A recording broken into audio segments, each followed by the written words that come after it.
Happy Monday, you all.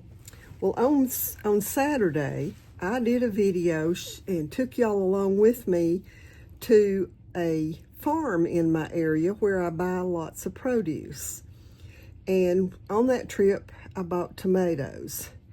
And so today, I'm going to be starting my tomatoes for the season. But today, I wanted to talk to you about the process that I go through for my tomato canning, because it's not just, can the tomatoes and be done with it.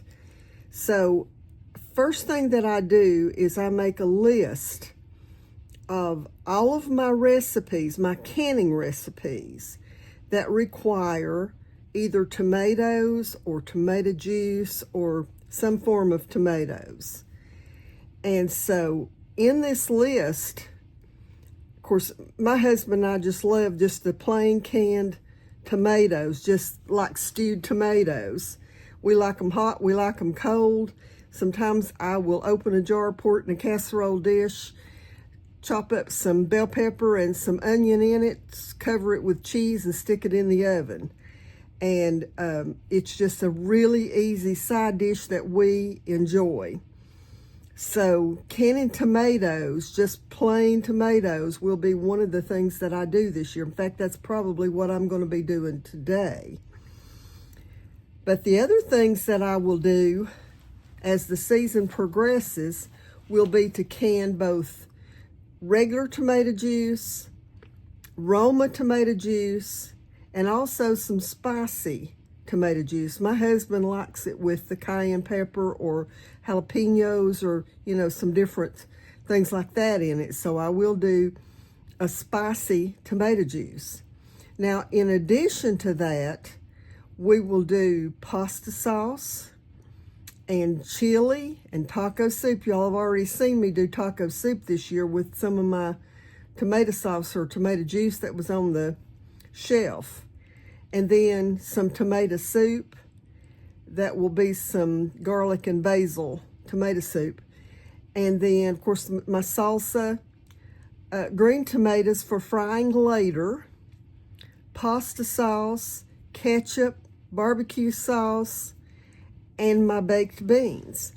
All of these recipes call for some form of tomatoes. So what I do is I sit down with my list, and in one list, I put down everything that uses just regular tomatoes. And of course, the first one on that list would be just the regular canned tomatoes, stewed tomatoes. And then after that, of course, would be juice. And then, get into salsa and the spicy tomato juice. And then after that, the vegetable soup and the baked beans, I can use regular tomato juice or I can use Roma juice in those recipes. But then I get into the Roma side of my list. And of course, the first thing there is going to be the Roma juice. But then after that, and I say Roma, sometimes I'll get the Italian paste tomatoes. Those are really good too, and they work just as well as Roma.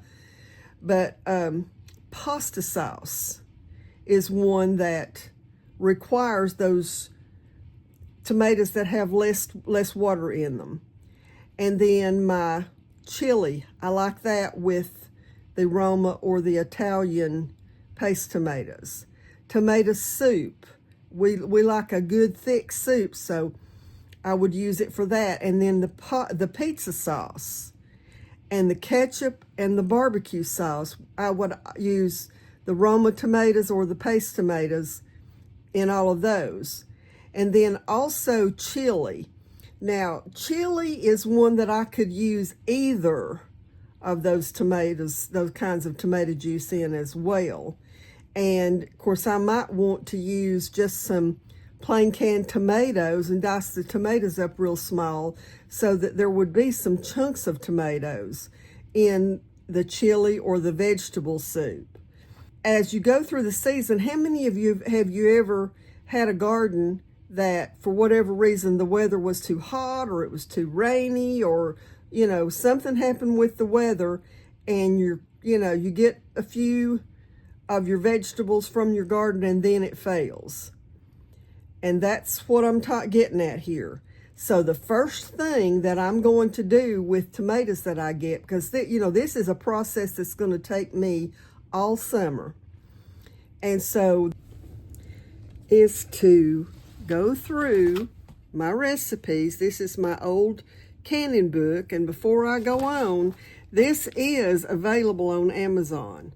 They messed it up whenever I got them to publish it earlier, and I've asked them to take it down, but they have not. I have it's a paper book. It's not the spiral bound like that, and then there's a hardback like this.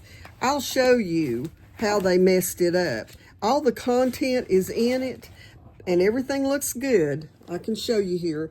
Everything looks good until you get toward the back of the book, and then the headers begin to get longer right here. They just got the alignment off. And then when you get to the very back of it, you can see where the recipe name is here should be at the top of the page. And then when you get to the index page, it should be up in the middle. And then the actual index starts in the middle of the page. Like I said, all the information is in it, but they just got a few pages of the alignment out of it. I told them to take it down, and they have not. But anyway, I will go through my books and find my recipes. And in one list, I put down everything that uses just regular tomatoes. And of course, the first one on that list would be just the regular canned tomatoes, stewed tomatoes. And then after that, of course, would be juice. And then, get into salsa and the spicy tomato juice. And then after that, the vegetable soup and the baked beans, I can use regular tomato juice, or I can use Roma juice in those recipes. But then I get into the Roma side of my list, and of course the first thing there is going to be the Roma juice. But then after that, and I say Roma, sometimes I'll get the Italian paste tomatoes. Those are really good too, and they work just as well as Roma. But pasta sauce is one that requires those tomatoes that have less water in them. And then my chili, I like that with the Roma or the Italian paste tomatoes. Tomato soup, we like a good thick soup, so I would use it for that. And then the pizza sauce and the ketchup and the barbecue sauce, I would use the Roma tomatoes or the paste tomatoes in all of those. And then also chili. Now, chili is one that I could use either of those tomatoes, those kinds of tomato juice in as well. And of course, I might want to use just some plain canned tomatoes and dice the tomatoes up real small so that there would be some chunks of tomatoes in the chili or the vegetable soup, or even the baked beans for that matter. I could do that. But the reason that I do this process is because as you go through the season, how many of you have you ever had a garden that for whatever reason the weather was too hot or it was too rainy, or something happened with the weather, and you get a few of your vegetables from your garden and then it fails? And that's what I'm getting at here. So the first thing that I'm going to do with tomatoes that I get, because this is a process that's going to take me all summer. And so the very first thing that I'm going to do is can regular tomatoes. And then after that, I will make sure I can the tomato juice and the hot tomato juice and the Roma or paste tomato juice. And the reason that I do that is because if I've got those tomatoes and those juices on the shelf, then if the crop fails, then I can go and pull those off the shelf and can any of those other recipes that I might want to can. Another reason to do that is because, you know, if the canning season gets really busy, I know I've got peaches that I'll be getting in a couple of weeks, and I've got green beans coming in a couple of weeks. And I noticed on my shelf that I'm down to 1 or 2 jars of my pinto beans. So there's things that I know that I'm going to be canning over the next little bit.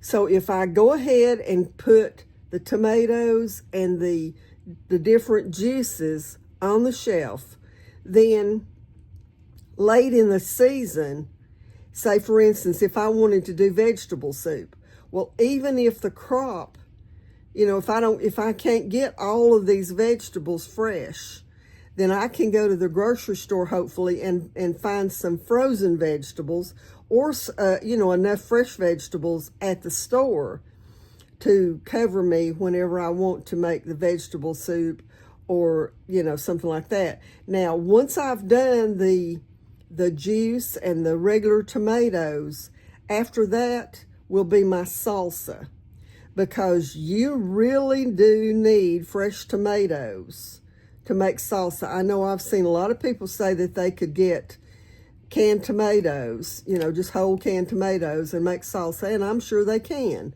but it's not going to taste the same. Because, I mean, when I make my salsa, I get my peppers and my onions and all those fresh vegetables, and I cut them up and put them on a roasting pan and put them in the oven, and then I roast my tomatoes. And so you just can't get that same flavor from a canned tomato. So that will be the fourth thing that I do. And, you know, then once I've done all of that, and I also, as I'm canning those tomatoes and the juices and things, I will decide at that point how many jars of vegetable soup I want to can and how much juice it's going to take for that recipe. And, you know, how much chili I want to can and how many cans of Roma juice is it going to take for me to get that many cans of my chili.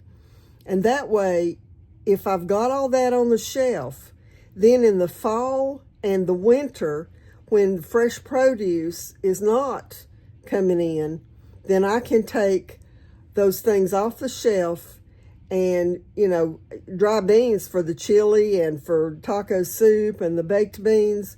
I can do that any time of the year, as long as I've got the right tomatoes to do that with. And so I just wanted to give you a little idea about the process for making sure you've got the tomatoes that you need. You know, there's so many meals. I mean, think about this. How many of you will eat, have a meal of rice and beans? You know, there are just so many meals that we can have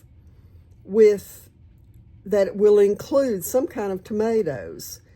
And so I know my sister will make macaroni, and her family just absolutely loves to pour a can of tomatoes in a pot of macaroni. And so there's lots of things that you can do with tomatoes to make a meal. And so make it a priority this year to put tomatoes and tomato juice on your shelf. And that way, you know, we don't know what's going to happen with all these wars that are going on, with all the riots around the country. There's just, you know, there's so much turmoil going on. And so won't it be nice if you've got all this stuff on the shelf? And, you know, I saw Pinball talking earlier about the war, that if they close the strait that is between the seas there, that Iran controls it, and if they close it, then that cuts off the shipments and our gasoline prices could triple. And so if gasoline prices triple, then that's going to trickle down to the trucking industry. And so it's going to affect our grocery prices too. So this is an important thing. It's an important reason to put things on the shelf now, to make sure that, if that goes crazy, if everything goes crazy, you've got food on the shelf. People are amazed with me all the time because I only go grocery shopping about once a month. And when I do go, most of the time it's for, milk and some butter, and sometimes I don't even buy that because sometimes I get fresh milk and sometimes I get, make fresh butter and things like that. But I just don't go to the grocery store and buy very much at all. An occasional loaf of bread, that's rare.